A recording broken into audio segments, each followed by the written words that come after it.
Fala, rapaziada, nessa nossa videoaula número 2, a gente vai falar um pouquinho sobre dilatação dos líquidos. Então, primeira coisa, quando eu falo em dilatação dos sólidos, os sólidos eles vão se dilatar muito menos que um líquido porque as suas moléculas estão muito próximas uma da outra e elas são mais tensas.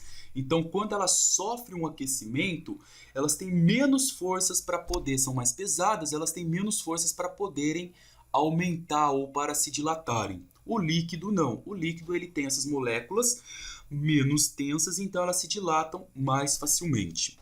Quando eu falo em dilatação dos sólidos, fazendo uma revisão rápida para todo mundo, eu tenho que um sólido, o tanto que ele dilatou, o tanto que ele aumentou, eu chamo de ΔL, que é igual a L inicial vezes o coeficiente de dilatação vezes a variação de sua temperatura. Isso quando eu estou levando em consideração que ele tem uma dimensão só o comprimento.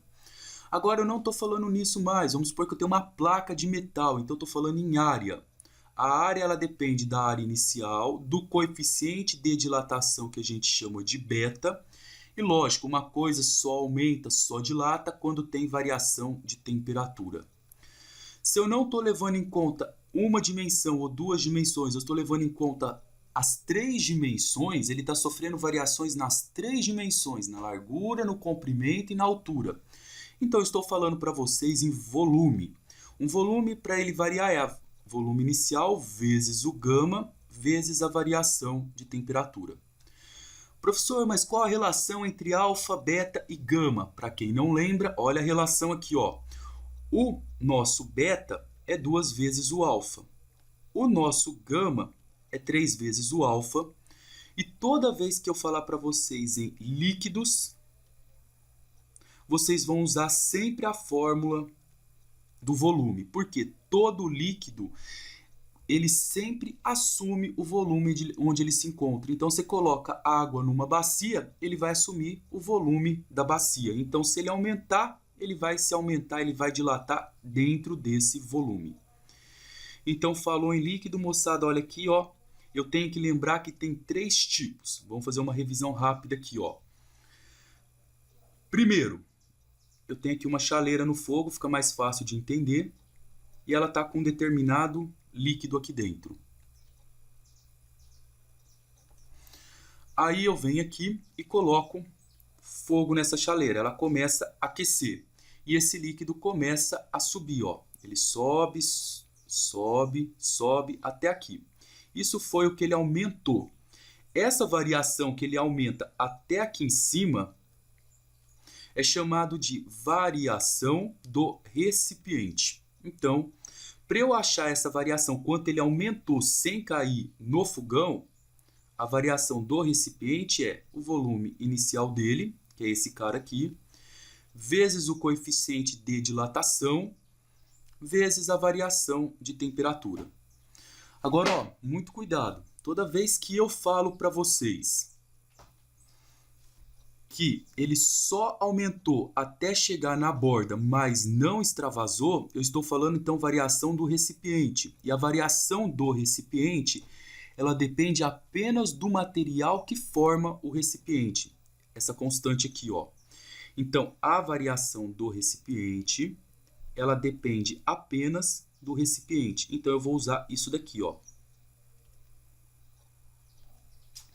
Aí, o que vai acontecer? Esse nosso líquido aqui, ele vai sofrer uma variação. Então, vamos ver o que vai acontecer nesse líquido agora, ó. O líquido vai aumentar a temperatura e vai cair no fogão. Quando ele cai aqui na boca do fogão, ó, nesse pedaço, quanto ele variou? Tudo isso daqui, ó, todo esse espaço que ele cresceu para chegar até aqui em cima, que era do recipiente. Mas tudo isso que ele caiu é chamado de variação real. Então, o que é variação real? É realmente o que caiu, o que extravasou do líquido. Então, eu vou vir aqui e vou colocar aqui a variação de quem? A variação real. E quando eu falar o que é a variação real, eu tenho volume inicial vezes o coeficiente de dilatação vezes a variação de temperatura. Só que esse coeficiente de dilatação é diferente desse daqui.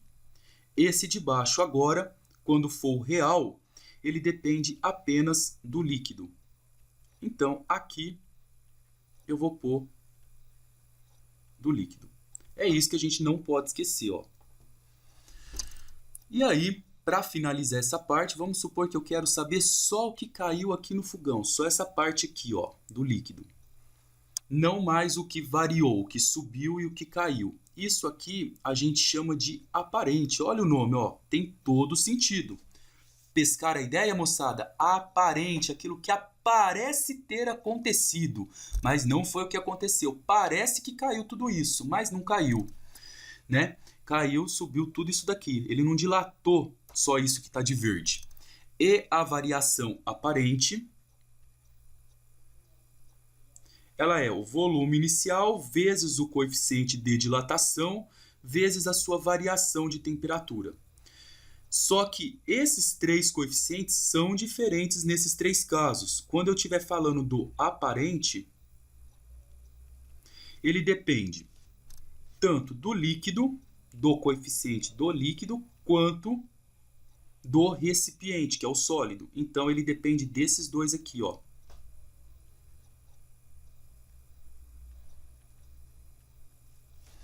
Então, se a gente não esquecer isso, ó, recipiente, o que subiu. Real, o que subiu mais o que caiu. Aparente, aquilo só que aparece que caiu. Recipiente depende apenas do material que é formado o recipiente, a chaleira, o metal onde está o leite.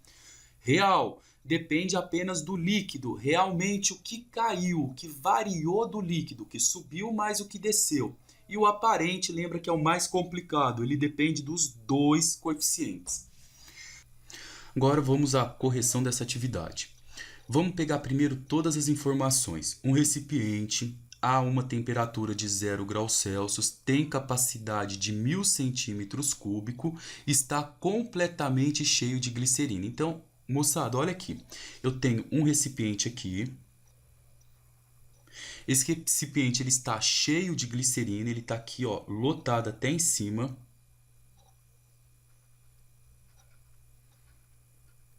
E ele é aquecido. Ele tem uma temperatura, ele está a uma temperatura de 0 graus Celsius e ele tem 1000 centímetros cúbicos. Então, o volume inicial dele, ó, o volume inicial dele vai ser de 1000 centímetros cúbicos. Essa é a primeira informação que a gente tem. E seu coeficiente de dilatação cúbica... Agora, peraí, o coeficiente de dilatação cúbica de quem, galera? Do recipiente ou da glicerina? Se você ler aqui, ó, um recipiente. Quando eu falo seu coeficiente, eu estou me referindo ao recipiente. Então, coeficiente de dilatação, a gente usa essa letra grega, gama. E esse é o coeficiente do recipiente. Eu sei que ele é 25 vezes 10 a menos 6. Tá aí. Aquecendo-se um conjunto a 100 graus Celsius, então estava a 0, conforme vocês observarem, foi a 100. Então, a temperatura variou 100 graus Celsius. Ocorre um extravasamento de 50,5 centímetros cúbicos. Resumindo, aqueceu o líquido que estava lotado aqui, extravasou, e se ele extravasou, ele caiu para fora. Quando essa glicerina caiu para fora, que é esse pedaço aqui, ela sofreu uma variação, ou seja, esse tanto que caiu foi de 50,5 centímetros cúbicos. Esse tanto que caiu foi o que caiu depois do aumento de temperatura. Então, rapaziada, atenção, ó. Depois do aumento de temperatura é o que variou no volume. Mas quando eu falo em líquido, eu tenho que saber se essa variação que eu estou falando é do recipiente. Se essa variação que eu estou falando para vocês aqui, ela vai ser real ou ela vai ser aparente. Então, esse tanto que caiu aqui, lembra que eu expliquei para vocês? É chamado de aparente. Por quê? Eu não estou contando só do recipiente, o recipiente já está cheio. Então, isso aqui é a variação do volume aparente. Tá aí. Então, essas são as informações que a gente tem. Como o recipiente está cheio, eu usei isso. Agora, vamos lá. Então, que fórmula que eu posso usar? Eu quero descobrir o coeficiente de dilatação da glicerina. Eu quero saber esse cara aqui, ó. Quando eu estou falando da glicerina, eu estou falando do líquido. E eu sei que o líquido depende do real. Então, olha o esqueminha básico que nós vamos utilizar aqui. A variação, deixa eu usar aqui, ó, para ficar mais fácil para vocês.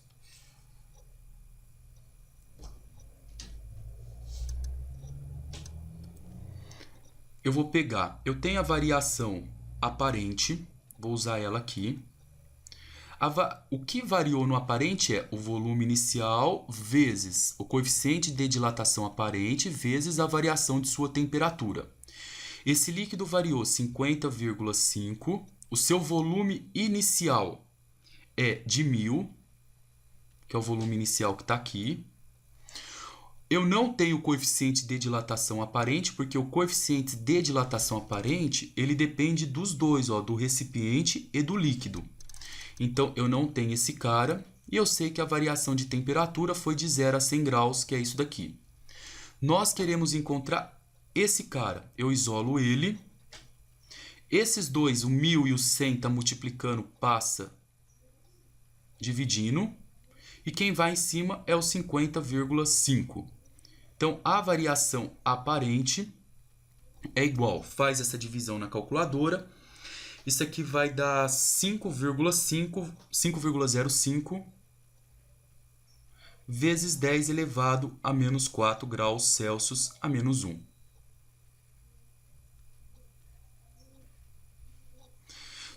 Agora, para finalizar, observe aqui só um resuminho rápido de uma coisa que ficou faltando comentar com vocês.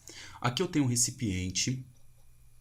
Esse recipiente está cheio de glicerina, igual a gente comentou. Aí vamos supor que eu tenho um determinado recipiente assim. Aí o que vai acontecer? Ele vai sofrer um aumento de temperatura. Esse líquido que está aqui vai aumentar até aqui, continua aumentando e cai para cá. Vocês concordam comigo que isso daqui está dividido em duas partes? Essa primeira parte é o que subiu no recipiente. Isso que extravasou e caiu a gente já falou que é chamado de aparente. O do recipiente junto com o do aparente dá o total. Então, eu tenho que o meu coeficiente de dilatação total, ele é o coeficiente do recipiente mais o coeficiente aparente. E aí o exercício acaba. Porque eu quero saber o do líquido. E saber o do líquido é descobrir o que é real, o que é total, né? Então, eu quero descobrir o coeficiente de dilatação total. Olha lá, ó. O total ou real depende apenas do líquido e do seu coeficiente. O do recipiente eu tenho, foi dado aqui, ó, 25 vezes 10 a menos 6. Vou colocar aqui para caber, ó, 25 vezes 10 a menos 6, mais... Esse daqui é o aparente eu acabei de descobrir agora usando o exercício, que é 5,05 vezes 10 a menos 4. Então, o coeficiente total, que na verdade é o real, que depende apenas do líquido, ele vai ser igual a, fazendo as contas, 5,3 vezes 10 a elevado a menos 4. Tá aí uma revisão sobre o que a gente chama de dilatação dos líquidos. Um abraço para todo mundo e até nossa próxima aula.